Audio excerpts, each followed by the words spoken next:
Pastor, and so many times nag-usap kami, sabi niya na baka matulungan mo ang bayan natin. Bakit di ka tumakbo ng presidente?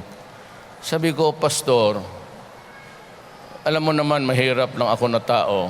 Wala naman akong kinita na I've been mayor of Davao 22 years. At lahat yan sa tulong rin ni Pastor.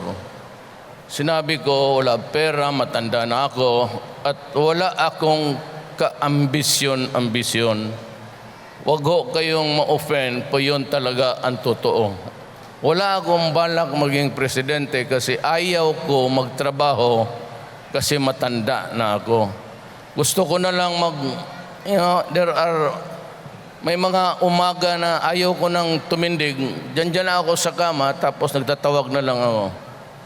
Parang gusto ko nang mag-enjoy. 70 years old, may mga sakit ako, may Barrett ako dahil sa inom, at dahil sa sigarilyo, may Berger's disease ako, caused by nicotine. Kaya may mga sakit ako, hindi masyado maganda ang circulation ko sa buhay. Ngayon, bakit ho ako tumakbo? Despite na sinabi ko kay Pastor, o in spite na sinabi ko sa ayaw kong tumakbo, I would not give you the reason now kasi tapos na eh. Sabihin ko man galit ako o ano, gusto ko.